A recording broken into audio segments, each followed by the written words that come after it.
आपके दो तरीके की क्या है, इन्वेस्टमेंट डिसीजंस है।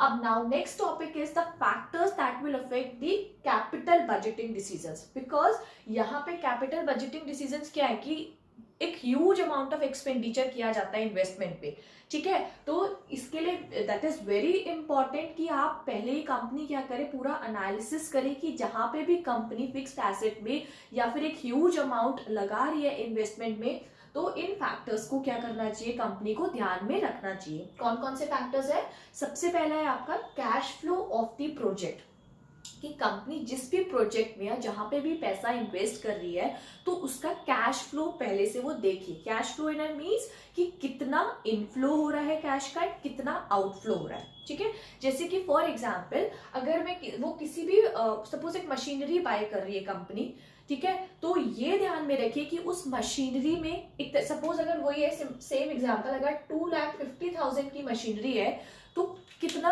आउटफ्लो हो रहा है इस टाइम एट प्रेजेंट, 2,50,000, ठीक है।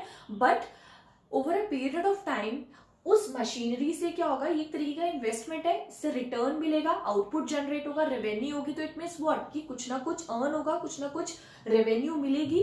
तो ये कंपेयर करना कि जब भी किसी प्रोजेक्ट में इन्वेस्ट कर रहे हैं तो पहले ही कंपेयर करना कि कितना आउटफ्लो होगा कैश का, कितना इनफ्लो होगा। तो ये कैसे होगा, on the basis of the cash receipt and the payment over the life of an investment, कि उस इन्वेस्टमेंट से कितना कितना पैसा मिलेगा और कहाँ, मतलब कितना कितना पैसा जा सकता है, लग सकता है। जैसे कि अगर मशीनरी है तो मशीनरी बाय करने के बाद उसकी फिर रिपेयर की भी जरूरत होगी, मेंटेनेंस भी रिक्वायर्ड होगा, तो सारा एक ऑन एन एवरेज कैलकुलेट करके चलना, देख के चलना कि भाई इतना पैसा इनफ्लो होगा एंड इतना आउटफ्लो होगा, उसके बाद ही ये प्रॉपर एनालिसिस करने के बाद इन्वेस्ट करना, राइट।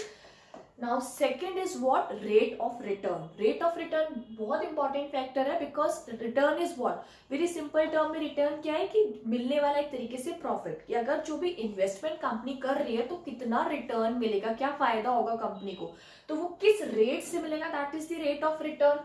तो कंपनी ने क्या करना चाहिए, ये नहीं कि बिकॉज एक बहुत बड़ा अमाउंट इन्वेस्ट कर रही है तो ये नहीं कि सारा का सारा, पहले पूरा प्रॉपर कंपेयर करना चाहिए डिफरेंट इन्वेस्टमेंट प्रपोजल्स को, कि सपोज अगर मशीनरी ही बाय अगर कर रही है कंपनी तो डिफरेंट डिफरेंट मशीनरी के ऑप्शंस को कंसीडर करना चाहिए कि किसमें ज्यादा आउटपुट होगा, किसकी कैसी मतलब जो उनके फीचर्स एक तरीके से उनको कंपेयर करना चाहिए, राइट। उसके बाद क्या करना चाहिए, सो वी कैन से वो कैसे कंपेयर कर सकते हैं कि रेट ऑफ रिटर्न कितनी मिलेगा, ठीक है। फॉर एग्जाम्पल यहाँ पे एग्जाम्पल लेते हैं, suppose I have 1,000 rupees, okay, मेरे पास 1,000 रुपीज है और मैं एक साल के लिए इसे कहीं लगा रही हूँ 1,000 रुपीज को, और एक साल के बाद मुझे कितने रुपीज मिल रहे हैं, 1,250, 1,250 रुपए मुझे 1,000 रुपए के मिल रहे हैं एक साल के बाद, ठीक है। तो अगर मैं देखूं what will be the rate of return, कि मुझे किस रेट से रिटर्न मिल रहा है, मुझे कितना फायदा हो रहा है, कितना परसेंट फायदा हो रहा है एक तरीके से, तो वो मैं कैसे कैलकुलेट करूंगी, so that will be the formula कि जो भी करंट वैल्यू है, दिस इज योर सीवी, ठीक है, current value, this is the initial value. So how can I calculate the rate of return, current value में से subtract करूंगी initial value. मेरे को 1,250 रुपए अभी मिल रहे हैं, बट मैंने लगाए कितने थे, 1,000 रुपए, and divided by initial value, what is initial value, 1,000 rupees, multiply by 100, because हम परसेंटेज फाइंड आउट कर रहे हैं कि किस परसेंट से हमें रिटर्न मिल रहा है, so we have to multiply it by 100, so it will be 250 divided by 1,000 multiply by 100, so it will be 25%। It means कि मुझे अगर मैं 1,000 रुपए को इन्वेस्ट कर रही हूँ, लगा रही हूँ, मुझे एक साल बाद 1,250 रुपए उसके मिल रहे हैं, तो मुझे किस रेट से रिटर्न मिल रहा है, 25% से रिटर्न मिल रहा है, राइट। तो सिंपली यहाँ पे वो कह रहा है कि जब भी कंपनी कहीं इन्वेस्ट करती है तो डिफरेंट इन्वेस्टमेंट ऑप्शंस को पहले कंसिडर करे और ये देखिए कि हर इन्वेस्टमेंट ऑप्शन से उसे कितना कितना रेट ऑफ रिटर्न मिल रहा है। हायर द रिटर्न, जिसमें रेट ऑफ रिटर्न ज्यादा मिल रहा है, कंपनी को उस प्रोजेक्ट की ओर, उस प्रपोजल की ओर जाना चाहिए, ठीक है। That will be more beneficial for the company, right. अगर सपोज ये 25% दे रही है और किसी में अगर मुझे 30% मिल रहा होता तो I should go towards the 30%, ठीक है। So that is the rate of return. Third आपका जो लास्ट यहाँ पे फैक्टर है that is investment criteria. Investment criteria is what कि और भी बहुत सारे, सिर्फ एक रेट ऑफ रिटर्न के बेसिस पे ही इन्वेस्टमेंट नहीं करना चाहिए. और भी बहुत सारे फैक्टर्स होते हैं, इन्वेस्टमेंट क्राइटेरियाज होते हैं जिनको कंपनी को कंसिडर करना चाहिए जब भी वो किसी फिक्स्ड एसेट में या फिर आपके लॉन्ग टर्म इन्वेस्टमेंट कर रही है कहीं पे.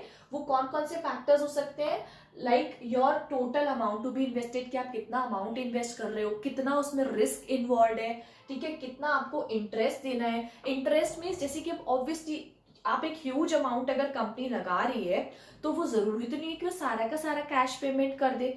हो सकता है वो लोन पे उसको बाय कर रही हो मशीनरी को, ठीक है. तो इस सिचुएशन में इंटरेस्ट पे करना होगा. तो ये देखना कि कितना इंटरेस्ट पे हो रहा है, उस पर कितना इंटरेस्ट लगेगा. तो सारे फैक्टर्स को क्या करना चाहिए, कंसिडर करना चाहिए जब भी कंपनी लॉन्ग टर्म इन्वेस्टमेंट करती है. और उसके लिए क्या है, we have different capital budgeting techniques like your net present values, pay back period. अपनी बहुत सी टेक्निक्स है जिनको यूज करके हम क्या कर सकते हैं, ये कैलकुलेट कर सकते हैं कि क्या मतलब कितना कितना रिटर्न मिल रहा है, कैसे मतलब किसमें हमें इन्वेस्टमेंट कंपनी ने करना चाहिए, right. So this is all about the investment decisions. Hope you will like this video, and in my next video I will discuss about the financing decisions and your dividend decisions, right. Thank you for watching my video, and please like and subscribe the channel for more such videos. Thank you.